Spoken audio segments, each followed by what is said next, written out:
తాకట్టులో ఉన్న బంగారాన్ని విడిపించి ఆ రోజు ఆన్లైన్ ధరకే కొంటుంది కొమ్మూరి గోల్డ్.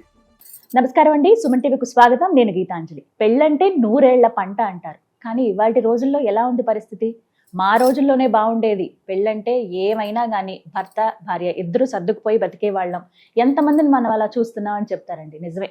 ఇవాళ రోజుల్లో వివాహాలు త్వరగా విఫలం అవ్వడానికి, అలాగే ఆలస్యంగా వివాహాలు కావడానికి ఎన్నో కారణాలు చెబుతూ ఉన్నారు. ప్రధానంగా జాతకాలు కలవలేదని, ఏవో దోషాలున్నాయని, ఇవి మనం ఎప్పుడు వింటూనే ఉంటాం. ముందుగానే తెలుసుకుంటే మనందరం జాగ్రత్త పడతాం కదా. అలా జాగ్రత్త పడాలి అంటే నిపుణుల సలహా మనకి తప్పనిసరండి. ఇది దృష్టిలో పెట్టుకునే అందరికీ ఉపయోగపడాలనే ఉద్దేశంతోనే ఈ కార్యక్రమం చేస్తున్నాం, ప్రత్యేకించి వివాహాల గురించి.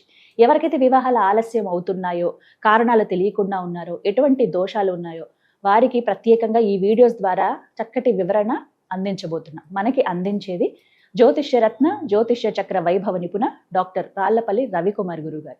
ఇప్పటి వరకు వీరు 5,000 వివాహాలు జరిపించారండి.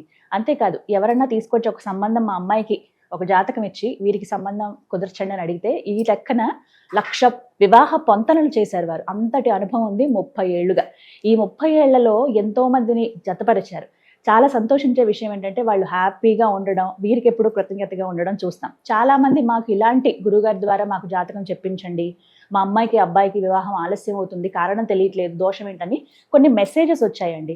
అవి నాకు నిజమే అనిపించింది. కరెక్ట్గా చెబితే ఈ ప్రాబ్లం ఉండదు కదా అని మీకోసమే ప్రత్యేకంగా సిరీస్ ఆఫ్ వీడియోస్తో మీ ముందుకు వస్తున్నాం. వీడియోస్ అన్నీ కూడా ఎటువంటి దోషాలు ఉంటాయి, ఎందుకు ఉంటాయి, పరిహారం ఏంటి, ఇవన్నీ తెలుసుకోవచ్చు. అలాగే గురువు గారి అపాయింట్మెంట్ కోసం మీకు స్క్రీన్ పైన నెంబర్ కూడా ఇవ్వడం జరుగుతుంది. మీరు వాట్సాప్ ద్వారా మీరు అపాయింట్మెంట్ తీసుకోవచ్చు. ఈ వివరాలన్నీ కూడా మీరు మళ్ళీ ఒకసారి అడిగి క్లారిటీ తెచ్చుకోవచ్చు. అలాగే నేరుగా గురువు గారిని కలిసే అవకాశం కూడా ఉంటుంది. ఆ వివరాలు కూడా తెలియజేస్తారు. ముందుగా గురుగారితో మాట్లాడదాం.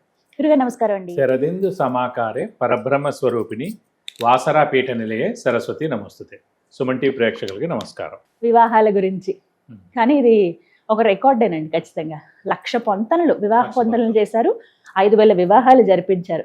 ఎంతటి అనుభవం అంటే మెయిన్ అంటే వివాహ పొంతలు ఏంటంటే ప్రతి ఒక్క జాతకానికి ఏంటంటే అలాగే 27 నక్షత్రాలు ఉంటాయి.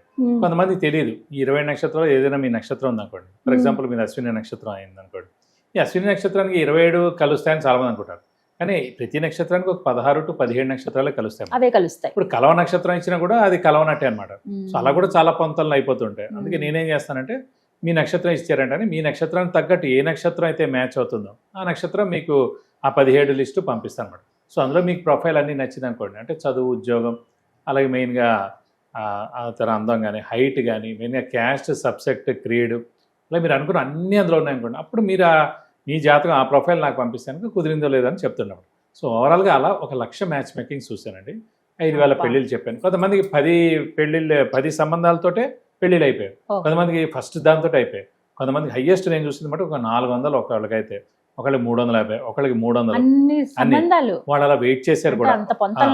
కొంతమంది 2-3 ఏళ్ళు కూడా వెయిట్ చేశారు నా మాట నమ్మకం మీద. అయితే ఇవన్నీ కూడా దోషాలు వీటి వల్ల కూడా ఉంటాయండి.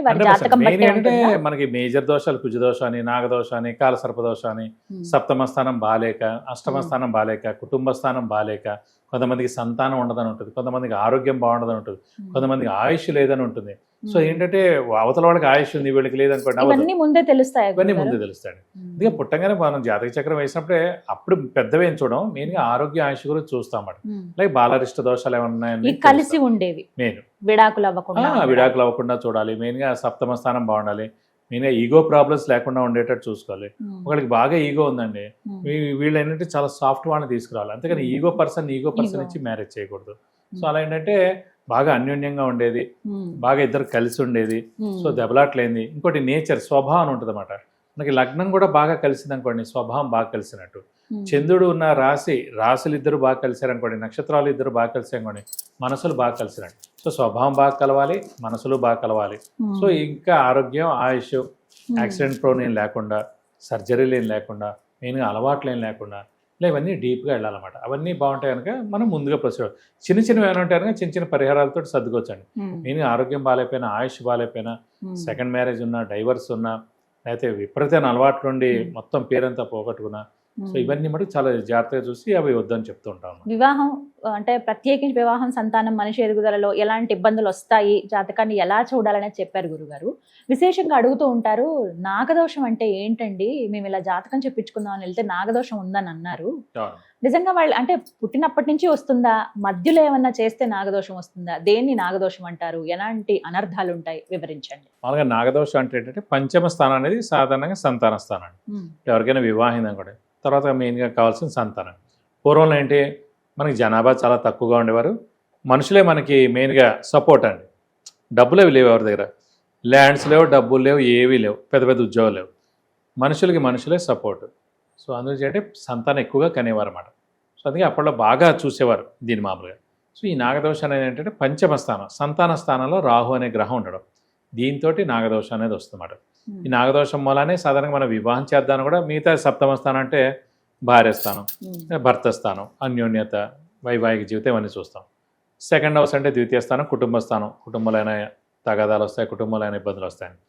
అలాగే ఈ పంచమం అనేది మీరు సంతానం కదా, సో పెళ్ళి అవుతుంది కానీ సంతానం లేకపోతే, సంతానం నష్టం జరిగితే, అనవసరంగా మిస్క్యారేజ్ అవుతే, సంతానమే లేకపోతే చాలా కష్టం అవుతుంది మనకు కూడా.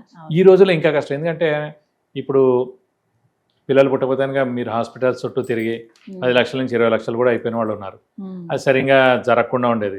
ఇప్పుడు ఇంత ఇదితో కూడా వాళ్ళు పిల్లలు పుట్టినా సరైన టైంలో పుట్టలేదు అనుకోండి, మళ్ళీ బోర్డు దోషాలు, ఆ దోషాలకు బోర్డు శాంతులు. సో ఇవన్నీ చాలా ఇదనమాట. అందుకే ఫస్ట్ ఆఫ్ ఆల్ ఈ పంచమ స్థానంలో రాహు లేకుండా ఉండి చూసుకుంటూ ఉంటారు చాలామంది. ఈ సంతానానికి ప్రాబ్లం అవుతుంది, సంతానం నష్టం ఉంటుంది, మిస్క్యారేజ్ అవుతుంది, సంతానమే లేకుండా ఉండేది హారోస్కోప్స్ ఉంటాయి. కాబట్టి పంచమ స్థానంలో రాహు లేని జాతకాన్ని ఎక్కువగా వదిలేండి ఈ నాగదోషం అని అంటూ ఉంటారు అన్నమాట. ఈ నాగదోషం కూడా మెయిన్గా రావడం ఏంటంటే మనంతటా మనకి రాదండి, మన పూర్వీకులు అంటే మన తాతగారు అంటే వాళ్ళ తండ్రి, అంటే ఏదైనా సరే ఒక థర్డ్ జనరేషన్. ఇప్పుడు ఏదైనా సరే ఇదివరకు పూర్వం చూసుకోండి, మన గ్రాండ్ ఫాదర్ చేసిన తప్పులు ఏమైనా అనుకోండి, అది ఆయనకు వచ్చేది కాదు, కొడుకు వచ్చేది కాదు, మనోడికి వచ్చేది, టైం పట్టేది. ఇప్పుడు ఎవరైనా ఏదైనా మిస్టేక్ చేసిన వెంటనే వాళ్ళే అనుభవిస్తారు సాయంత్రం కల్లా. ఇప్పుడు అలా మారిపోయింది. కాబట్టి ఈ నాగదోషం మటుకు మెయిన్ అంటే మనం ఒక త్రాచుపావుని కానీ అలాంటి వాటిలో ఏమైనా మనం చంపే అనుకోండి, తెలిసి చేసినా తెలియక చేసినా అది త్రాచుపావుని దోషం 100% అనమాట. సో అందుకే పాములు అంటే ఇక మరీ మనల్ని చంపడానికి వస్తే మనం ఎలాగో చేయాలి, కాదని కాదు. పూర్వం ఏంటంటే ఇంకా దాన్ని చంపేసేవారు, మరీ పాత వాళ్ళు, కొంతమంది వదిలేసేవారు. సో అది ఏంటంటే వాళ్ళు చంపిన దోషం ఏదైతే ఉందో అది మనవాడికో మనవరాలకో వస్తుందన్నమాట. సో వాళ్ళకు ఉండదు కాలసర్ప దోషం, వీళ్ళకి గ్యారంటీ ఉంటుంది అన్నమాట. సో మెయిన్గా సర్పాన్ని చంపడం, సర్పాన్ని కొంచెం ఇది చేయడం అలాంటివి చాలా జరగడం వల్ల ఈ సర్పదోషం మెయిన్గా ఈ నాగదోషం అనేది వస్తుంది. సో దీంతో మెయిన్ వివాహ ఆలస్యం అవడం, సంతానం కలగడం ఆలస్యం మెయిన్గా జరుగుతుంది. అలాగే కొంచెం ఆరోగ్యం కూడా చిన్న చిన్న అనారోగ్యాలు కూడా వస్తాయి మేడం, ఈ మెయిన్గా ఈ నాగదోషం వల్ల. పరిహారం చేసుకుంటే నివృత్తి అయిపోతుందా అండి? మెయిన్గా పరిహారాలు కూడా ఏంటంటే మెయిన్గా ఈ రాహుకి సంబంధించి అంటే ఫస్ట్ ఆఫ్ ఆల్ అంటే రాహుకి 18,000 సార్లు జపం చేయించి మినపప్పు కేజీంపో ఒక 1,000 రూపాయల వరకు గోల్డ్ ఐటమ్ దానివ్వడం ప్రతి 3 సంవత్సరాలు చేస్తుండాలి.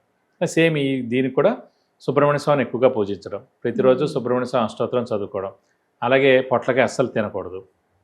అది కాకుండా ఈ స్కందగిరి టెంపుల్ కానీ, మోపిదేవి కానీ, కుక్కీ సుబ్రహ్మణ్యం కానీ, అలాగే పళని కానీ ఇలాంటి ప్లేసెస్కి వెళ్ళి మనం హోమం కానీ అభిషేకం కానీ ప్రతి సంవత్సరం చేయిస్తే కనుక మన పేరు నక్షత్ర గోత్రనామాలతో ఈ దోషం అంతా కూడా తొలగిపోతుంది మేడం. సో ఇక్కడ మనకి పంచమ స్థానంలో రాహు ఉన్నందుకు ఏం చేయాలంటే అవతల వాళ్ళ పంచమ స్థానం చాలా బాగుండాలి. ఫర్ ఎగ్జాంపుల్ అమ్మాయికి పంచమ స్థానంలో రాహు ఉన్నాడండి, సో ఈ పిల్లలు పుట్టడం ఆలస్యం, మిస్క్యారేజ్ అవ్వడం, సంతాన నష్టం జరుగుతుంది. ఆ అబ్బాయిది మెయిన్గా పంచమ స్థానం చాలా బాగుంది, పంచమ స్థానంలో ఒక గ్రహం ఉచ్చులో ఉన్నాడు. మెయిన్గా సంతాన కారకుడు ఏ మనిషికైనా గురువు అండి. అలాంటి గురువు మెయిన్గా ఉచ్చస్థానంలో కానీ స్వస్థానంలో కానీ అబ్బాయికి ఉన్నాడు. అలాంటి వాళ్ళని ఇచ్చి పెళ్లి చేయాలన్నమాట. సో ఈ దోషం తగ్గిపోతుంది ఈ అమ్మాయిది, ఎందుకంటే అబ్బాయి మెయిన్ కదా. అబ్బాయి జాతకరీత్యా పంచమ స్థానం చాలా బాగుంది, పంచమ స్థానంలో గ్రహం బాగుంది, మెయిన్గా గురువు సంతానకారకుడైన గురువు కూడా బాగున్నాడు. కాబట్టి వీళ్ళిద్దరు పెళ్లి చేస్తే సత్సంతానం కలుగుతుంది, సంతానం నష్టం ఉండదు. సో మ్యాచ్ మేకింగ్ అనేది అంత వివాహ పొందడం అనేది అంత జాగ్రత్తగా చేయాలన్నమాట. ఇక్కడ ఏది మైనస్ అది బెస్ట్ ప్లస్ చేయాలి. ఏదైనా ఆరోగ్యం అండి, ఆయుష్ అండి, సంతానం సాధారణంగా అవ్వవు, కానీ మీరు వెయిట్ చేయాలన్నమాట. సాధారణంగా మాకు అంత వెయిట్ చేయడం కుదరదు, త్వరగా చేసేయాలి, అలా త్వరగా పెట్టుకోండి ఫస్ట్. అందుకే మన ఆ అమ్మాయి డిగ్రీయో ఇంజనీరింగ్ చదువుతున్నప్పుడే చూపించాలి వివాహం త్వరగా ఉందా లేట్గా ఉందా. త్వరగా ఉంటే కనుక ఏం పరిహారం, లేట్గా ఉంది చాలా లేట్గా చేస్తే బెస్టా లేకపోతే మామూలుగా ముందుగా చేస్తే బెస్టా. ఫర్ ఎగ్జాంపుల్ ఈ కాలసర్పదోషం ఉంది, 27.5 ఏళ్ళు దాటితే చేస్తే బెస్ట్. కుజదోషం ఉంది, 27.5 ఏళ్ల తర్వాత మాక్సిమం 50% దోషం తగ్గిపోతుంది. అలాగనమాట. బాగా దోషం ఉన్న హారోస్కోప్స్ మెల్లిగా పెళ్లి చేయాలి. చాలా బాగా ఎర్లీగా చేస్తే సరిపోతుంది, దాని గురించి లేట్ చేయకూడదు అన్నమాట. అదొక్కటి గుర్తుపెట్టుకోవాలి. కానీ ఇది చాలా మంది తెలుసుకోవాల్సిన విషయం అండి. కొంతమంది ఏంటంటే, నేను చాలా మందిని చూస్తూ ఉంటాం, తెలిసిన వాళ్ళలో వాళ్ళు ఎలా అంటే అనుకున్నారండి, లేకపోతే లవ్ చేసుకున్నారనో, చేసేయండి, కుదిర్చేయండి, ఏదో ఒకలాగా అంటారు. ఆ అనర్థం తర్వాత రిఫ్లెక్ట్ అవుతుంది. ఇప్పుడు చూడండి, ప్రతి 10 మందిలో పెళ్లి అయిన వాళ్ళు ఉన్నారు, 3-4 మరి పిల్లలు లేరు. సో అందులో చూస్తే ఇది ఒక పాయింట్ ఉంటుంది. కుజదోషం కానీ కాలసర్పదోషం కానీ నాకు వీళ్ళకి లక్షలు ఖర్చు పెడితే కానీ మళ్ళీ పిల్లలు పుట్టరు, మళ్ళీ వాళ్ళు ఎలాంటి టైంలో పుట్టారో. సో ఇవన్నీ చాలా ఉంటాయి. మళ్ళీ అదే ముందుగానే మీరు పరిహారాలు పాటించారు, బెస్ట్ మ్యాచ్ మేకింగ్ చేశారు, అబ్బాయితో మంచి మ్యాచ్ మేకింగ్తో పెళ్లి చేశారు, ఇవన్నీ ఒక 75% తగ్గుతాయండి. ఫైనల్గా కర్మను ఎవరు తప్పించలేరు, కాదని కాదు. కానీ మనం ఎందుకు ప్రయత్నించకూడదు, మనం ఎందుకు మంచి హారోస్కోప్ మనం చేయాల్సిన పరిహారాలు కూడా చేస్తే తప్పకుండా బెస్ట్ రిజల్ట్. చాలా చక్కగా వివరించారు, ధన్యవాదాలు గురువు. నమస్కారం. విన్నారు కదండి, నాగదోషం గురించి వాళ్ళు మనం మాట్లాడుకున్నాము. ఇంకొంతమంది ఏంటంటే వివాహానికి సంబంధించి పొంతనల విషయంలో ఇబ్బంది పడ్డం కానీ, ముందు జాగ్రత్త తీసుకుందామని జాతకాలు చూపించడం కానీ, మేము సెకండ్ ఒపీనియన్కి వెళ్దాం అనుకుంటున్నామండి, ఇంకా మాకు డీటెయిల్డ్గా కావాలి అని అనుకుంటే కనుక గురువు గారికి మీరు అపాయింట్మెంట్ తీసుకోవచ్చు, వారిని నేరుగా కలవచ్చు. ముందు ఫోన్లో కూడా మాట్లాడచ్చు. ఒకవేళ మీరు దూర ప్రాంతాల్లోనో వేరే ఫారిన్ కంట్రీస్లో ఉంటే కనుక మీరు డైరెక్ట్గా వాట్సాప్ చేయండి మీ డీటెయిల్స్, కాల్ అపాయింట్మెంట్ తీసుకోండి ఒక టైం. మీకు ఆ టైంలో గురువుగారు సమయం ఇస్తారు, అప్పుడు మీరు వివరాలు చెప్పొచ్చు. నేరుగా కలవాలనుకున్నా కూడా అపాయింట్మెంట్ తీసుకోవాల్సి ఉంటుందండి. ఎప్పుడు కలవాలి ఏమిటి అనేది మీకు అవన్నీ డీటెయిల్స్ అందిస్తారు త్వరలోనే. మరిన్ని వివరాల కోసం స్క్రీన్ మీద కనపడుతున్న నెంబర్ కూడా మీరు కాల్ చేయండి. నమస్కారం.